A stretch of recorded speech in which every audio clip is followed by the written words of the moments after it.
दुनिया की तमाम छोटी और बड़ी खबरों के लिए हमारे चैनल को सब्सक्राइब करना न भूलें और बेल का बटन जरूर दबाएं। दोस्तों नमस्कार, मैं अभिषेक सिंह। आजाद भारत के इतिहास में ऐसा पहले कभी नहीं हुआ जो इस समय हो रहा है, चाहे वो मीडिया की आवाज दबाने की कोशिश हो या फिर बोलने की आजादी। आर्टिकल 19 तो सिर्फ संविधान के कागजों में ही सिमट कर रह गया है।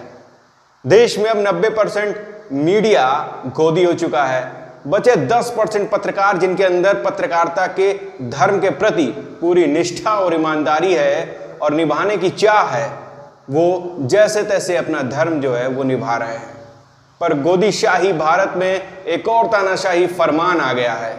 यह फरमान है सुरक्षा से जुड़े रिटायर्ड अधिकारियों के लिए, उन वरिष्ठ अधिकारियों के लिए जिनके पास अच्छा खासा अनुभव है, जिनके निर्देशन में तमाम सारी सुरक्षा से जुड़े बातों पर गौर करके सरकार एक सुरक्षित माहौल तैयार कर सकती है। पर असुरक्षा के इस दौर में गौर करने वाली बात यह है कि सरकार इन वरिष्ठ अधिकारियों की आवाज दबाने के लिए सिविल सर्विसेज के पेंशन के नियम 1972 को संशोधित करते हुए वरिष्ठ रिटायर्ड अधिकारियों का आवाज जो है वो दबाने का प्रयास सरकार की तरफ से वो जारी है।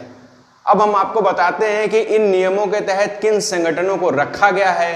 दरअसल कुल 18 संगठन हैं जिनमें ये नियम जो हैं वो बनाए गए हैं।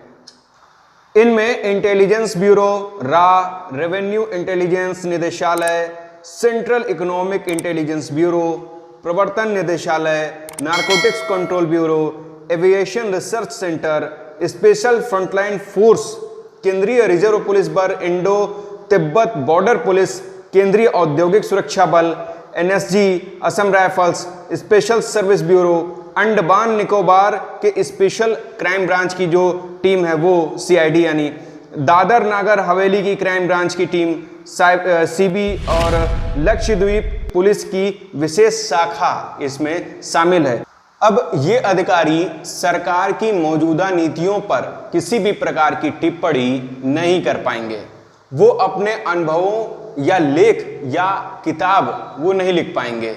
यहाँ तक कि बिना तानाशाही सरकार की इजाजत के मीडिया से भी वो बात नहीं कर पाएंगे। अगर उन्होंने ऐसा किया तो उनका पेंशन रोक दिया जाएगा। अब अगर ये अधिकारी सरकार की मौजूदा नीतियों पर किसी भी प्रकार की टिप्पणी कर पाते हैं तो वो टिप्पणी नहीं कर पाएंगे। वो अपने अनुभवों या लेख या किताब भी नहीं लिख पाएंगे। यहां तक कि बिना तानाशाही सरकार की इजाजत के मीडिया से बात तक नहीं कर पाएंगे। अगर उन्होंने ऐसा किया तो उनका पेंशन रोक दिया जाएगा। वाह रे तानाशाही सरकार की पराकाष्ठा। अगर ऐसा है तो बंद कर दीजिए सबकी आवाज, काट दीजिए कलम से लिख रहे उन हाथों को, जेल में बंद कर दीजिए उन सभी को जो इस देश को अपना समझते हैं, इस राष्ट्र को अपना समझते हैं और राष्ट्र के प्रति अपनी राय रखते हैं। उन हाथों को जंजीरों में जकड़ दीजिए, उनको जेल में बंद कर दीजिए। शायद वो आपके सरकार के लिए खतरा साबित हो, भले वो हमारे देश के लिए हर उस खतरे से सतर्क करने के लिए अपनी बात रख रहे हों। तभी तो तमाम अधिकारी जो विभिन्न संदर्भों में लिखते और पढ़ते रहे हैं, उन्होंने कई बार सरकार के कदमों पर सवाल भी खड़े किए हैं। लेकिन सरकार को इसके बाद क्या हुआ? सरकार को इसके बाद जो है शर्मिंदगी का सामना करना पड़ा है। इसी बीच भारत सरकार के वरिष्ठ पदों पर रहे 3 अफसरों ने नौकरशाहों के बारे में सरकारी रवैये पर नाराजगी जाहिर की है। इसमें retired cabinet secretary B K Chaturvedi, DOPT में सचिव रहे सत्यानंद मिश्र और पूर्व गृह सचिव जेके पल्लई ने कहा है कि सरकार ऐसे काम कर रही है जिससे नौकरशाही का मनोबल टूट रहा है। उन्होंने पश्चिम बंगाल के पूर्व मुख्य सचिव थे, जिनको कि आपने देखा कि किस तरह से सरकार की जो रवैया रहा, किस तरह से सरकार ने उनको परेशान किया। मुख्य सचिव आलापन बंदोपाध्याय के साथ जो व्यवहार हुआ उस पर भी नाराजगी जाहिर की इन अधिकारियों ने और कहा है कि आजाद भारत के इतिहास में किसी वरिष्ठ नौकरशाह के साथ इस तरह का व्यवहार नहीं किया गया।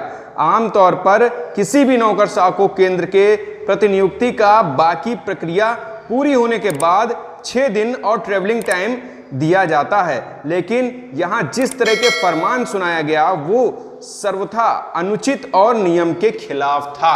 ये तीन नौकरशाह जो हैं रिटायर्ड हो चुके हैं, उन्होंने ये अपनी बात रखी और सरकार से नाराजगी जाहिर की और अपनी आवाज बुलंद की है।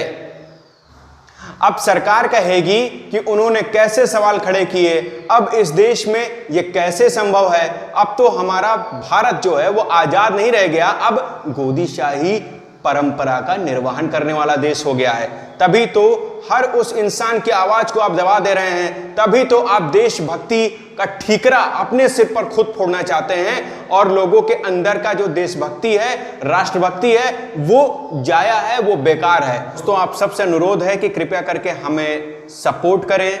हमें आपके सपोर्ट की बहुत ज़्यादा ज़रूरत है। जिस तरह से सरकार की गलत नीतियों से हमारे देश को घाटा हो सकता है, हमारा देश एक गलत रास्ते पर जा सकता है, गलत मार्ग पर जा सकता है, और उसके लिए तमाम सारे जो वरिष्ठ अधिकारी होते हैं उनके मार्गदर्शन की आवश्यकता पड़ती है, उनके एक्सपीरियंस की आवश्यकता पड़ती है, उनका जो इतना अनुभव है 20 साल 30 साल 40 सालों का उनका कार्यशैली का, कार्यप्रणाली का उनका एक अनुभव रहता है। उनके अनुभव के माध्यम से तमाम जो अपनी वो बातें हैं वो रख पाते हैं। अगर ऐसा होगा तो वो अपनी बातें रख नहीं पाएंगे और सरकार तानाशाही रवैये से इस देश को आगे ले जाएगी, जो कि हमारे देश के लिए बहुत ही घातक सिद्ध हो सकता है। आगे आने वाले समय के लिए बहुत ही हमारे देश के लिए हितकारी नहीं होगा सिद्ध।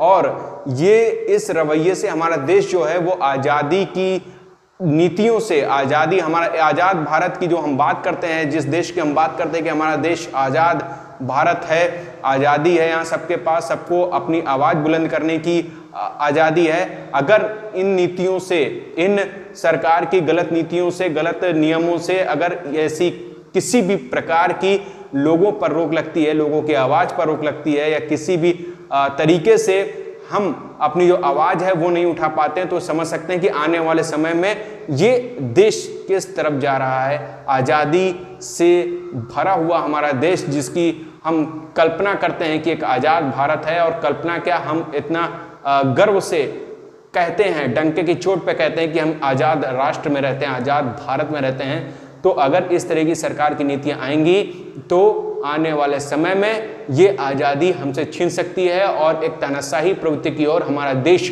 अग्रसर हो सकता है। आप सभी से अनुरोध है, कृपया करके हमारे चैनल को सब्सक्राइब करें।